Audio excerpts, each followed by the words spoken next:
जूठन बेहद ही मार्मिक कहानी। मुझे लगता है 12th के चैप्टर में इससे ज्यादा मार्मिक कहानी हो ही नहीं सकता है। जब आप पढ़ेंगे तो आपको ढेरों क्वेश्चन मिलेगा जो आपको खुद पूछेगा इसका जवाब क्या होना चाहिए।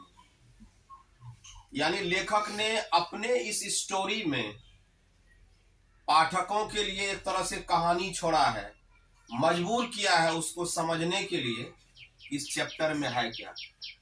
जूठन कहानी के लेखक का नाम है ओम प्रकाश वाल्मीकि। प्यार से इनके पिता उनको मुंशी जी भी कहते हैं। उनका जन्म 30 जून 1950 को बरला नामक जगह पे जो मुजफ्फरनगर जिले में पड़ता है। कहाँ का? उत्तर प्रदेश।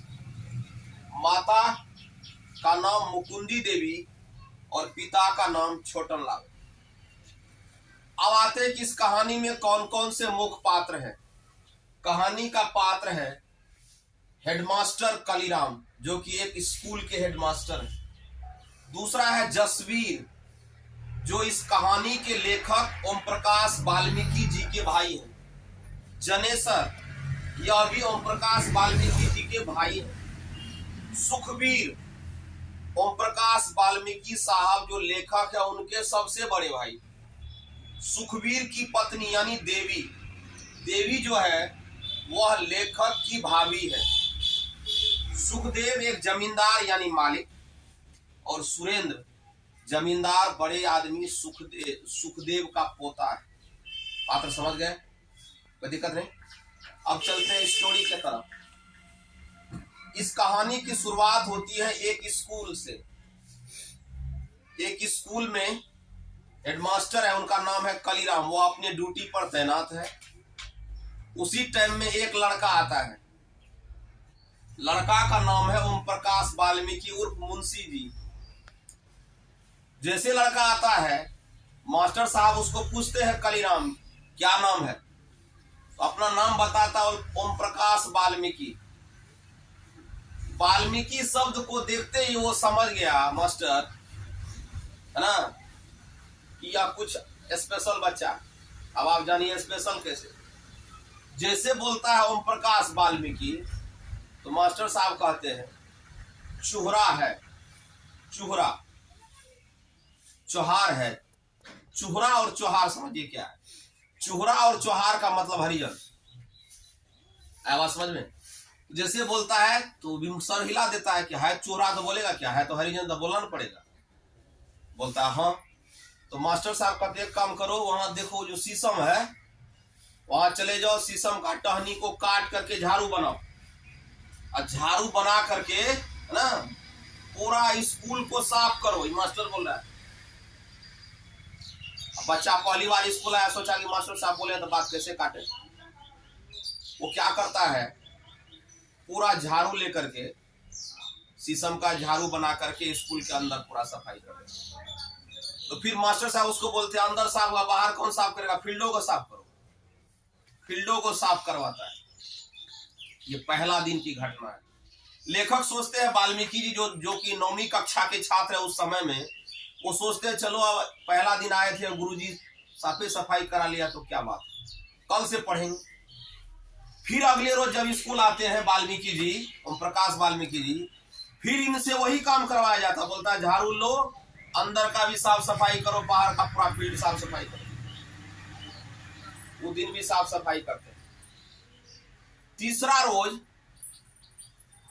वाल्मीकि जी को लगता है कि आज भी मास्टर साहब हमको साफ सफाई करने के लिए कहेंगे, तो वो क्या करता है, स्कूल के अपने कक्षा में जाकर के क्लास में जाके बैठ जाता है। बेटा तो आओ, जब हमको काम करने के लिए नहीं कहेगा।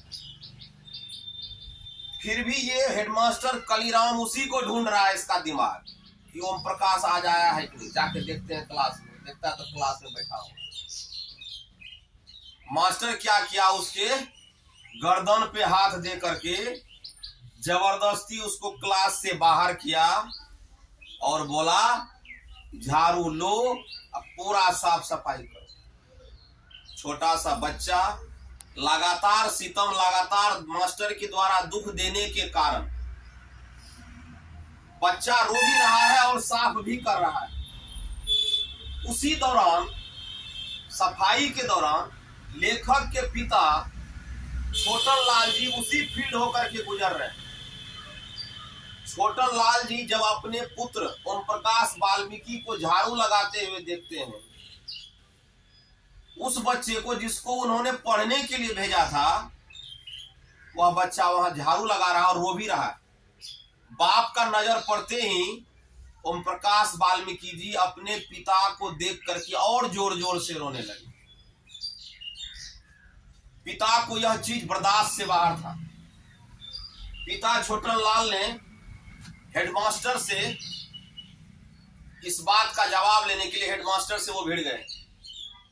हेडमास्टर को भी पता था जात का चूहड़ है, दलित है, क्या कर लेगा। हेडमास्टर भी उससे भिड़ गया, झगड़े हुए। बाद में लेखक के पिता छोटन लाल ने कहा कैसा करिए, आप मेरा बच्चा का नाम काट दीजिए, मेरा बच्चा इस स्कूल में नहीं पढ़ेगा। ये कहानी का पहला भाग। किसी को दिक्कत समझने में?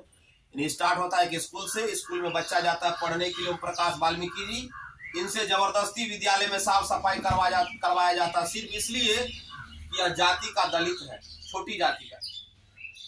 और एक दिन उसका पिता देख लेता, पिता स्कूल के टीचर्स हेडमास्टर से झगड़ पड़ते हैं और लास्ट में कहते हैं मेरा बच्चा का नाम काट दीजिए। कहानी का पहला भाग। दूसरा भाग, इस कहानी में लेखक की मां मुकुंदी देवी जमींदारों के यहां जाकर बथान पर काम करती है, यानी उनका माल मवेशी को खाना पीना देना, माल मवेशी का चारा का व्यवस्था करना, माल मवेशी का गोबर फेंकना, माल मवेशी का जो गोस्तर होता है उसकी साफ सफाई करना, झाड़ू लगाना और उस गोबर से गोईठा पाथना, उपला। बदले में क्या मिलता था? महीने में, है ना, 1 सेर अनाज।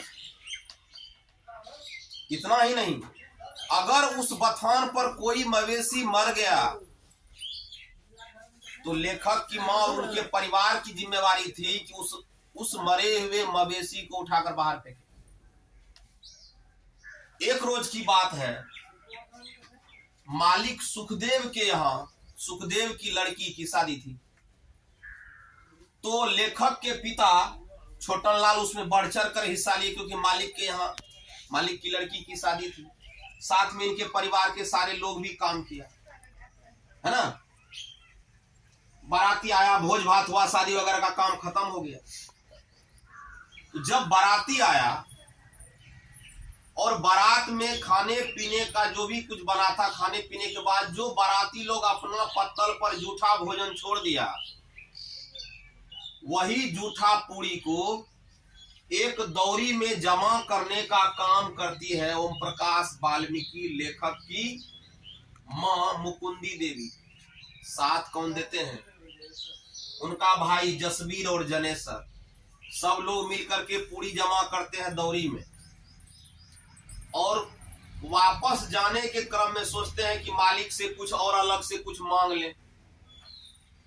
तो वो लोग खड़ा है गेट के बाहर, मालिक सुखदेव पर नजर पड़ते ही कहते मालिक कुछ और अलग से हम लोगों को कुछ दिया जाए खाने को। ये मालिक पूरा तमतमा जाते हैं गुस्सा में, वो कहते हैं कि इतना जूठा जो है पूरी तुमको हुआ, एक दौरी से ज्यादा पूरी तुमको हो गया है, अब अलग से तुमको बोनस चाहिए, जल्दी भागो, कुछ नहीं मिलेगा। फटकार के भागा देता है। यह कहानी का दूसरा मार्मिक एंड है। यहां तक समझ गए? पहला भाग में स्कूल में प्रताड़ित होता है कौन? पुत्र। दूसरा कहानी के एपिसोड में कौन प्रताड़ित हो रहा है? मां और उसके फैमिली का लोग, जहां पर जूठा भोजन मिल रहा है और कुछ अलग से भोजन मांगने पर उसको दुत्कार कर फटकार कर भगाया जा रहा है। 2 भाग समझ गए? कहानी का तीसरा भाग बेहद ही मार्मिक, दिल को दहला देने वाला। लेखक की मां जहां काम करती है मुकुंदी देवी, एक रोज की बात है कि उसके बथान पर एक मवेशी मर जाता है। अब मवेशी को उठा करके बाहर फेंकना है और लेखक के घर में कोई है नहीं। लेखक का भाई लोग बाहर चला गया है, सिर्फ और सिर्फ लेखक है। अब मुकुंदी देवी परेशान है कि बथान पर मवेशी मर गया, जल्दी अगर नहीं उसको फेंकवाएंगे तो मालिक घर पर आकर के बहुतों गाली देगा। मवेशी को बाहर फेंकने का कोई चार्ज नहीं, फ्री, उसी में है, वही 1 सेर अनाज में। अब बेचारी परेशान है, किस लिए कि अगर जल्दी से जल्दी मवेशी को नहीं फेंका गया तो मालिक आते होंगे, मालिक आएंगे 100 गाली देंगे। इस डर से क्या करते मुकुंदी देवी, अपना एक देवर को तैयार करती है कि चलिए किसी तरह से मेरा मदद कर दीजिए, मेरे बथान पर एक मवेशी मर गया, उसको उठा करके बाहर फेंक दीजिए, उसका जो खाल होगा उतार के बेच लीजिएगा। उनका देवर तैयार हो जाता है। फिर देवर कहता है कि एक जानवर को अकेले हम कैसे उठा के ले जाएंगे, ऐसा करिए कि आप ओम प्रकाश को मेरे साथ लगा दीजिए। तो फिर ओम प्रकाश साथ हो जाते हैं, दोनों मिलके जाता है, मवेशी को उठा के फेंकता है, उसका खाल निकालता है। खाल निकालते निकालते चाचा थक जाते हैं तो अपना भतीजा ओम प्रकाश को कहता है ये छोड़ी लो, बाकी का खाल तुम उतारो। वहां लेखक अपने आप को मार लेता है, यानी उसका आत्मा जो है बिल्कुल मर रहा है, अंदर से वह बिल्कुल टूट सा गया है, और वह छुरी लेकर के बाकी बचा हुआ खाल उतारता है। जब खाल निकल जाता है उसकी गठरी बनाई जाती है, और लेखक के चाचा मुकुंदी के देवर अपने सर पर खाल को उठा करके चल देते हैं मुजफ्फरनगर बाजार में बेचने के लिए, जिसकी दूरी जहां खाल उतारा गया था वहां से 3 किलोमीटर था। जाते जाते लेखक के चाचा थक जाते और कहते हैं ऐसा करो, अब हमसे नहीं होगा, हम थक गए हैं, अब ये खाल वाली गठरी तुम ले लो। तो लेखक कहते देखिए चाचा जी, खाल वाली गठरी तो हम ले लेंगे, लेकिन जिस रास्ते से मुजफ्फरनगर पहुंचेंगे उसी रास्ते में रोड के बगल में मेरा स्कूल है, जहां मेरे दोस्त लोग अगर हमको देखेंगे तो मेरा जीना हराम कर देंगे। ऐसा करिए कि किसी तरह से आप हमको स्कूल टपा दीजिए, बाद में हम ले लें। लेखक के चाचा कहते कि नहीं, हम काफी थक गए, हम अब हमसे नहीं होने वाला, तुम ही उठाओ। अब वो गठरी, उस गठरी का वजन उतना जितना उस लड़का का वजन नहीं है। किनका? ओम प्रकाश जी का, 9 में पढ़ने वाला।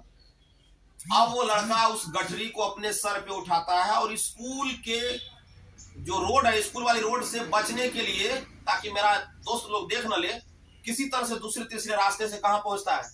मुजफ्फरनगर बाजार, और उस खाल को बेचता है 15 रुपया। जब खाल को बेच करके वापस आता है तो माँ और भाभी दोनों देख करके बिहवल हो जाती। भाभी कहती है कि माँ जी अपने सास को, कम से कम ओम प्रकाश से ये सब काम न करवाइए।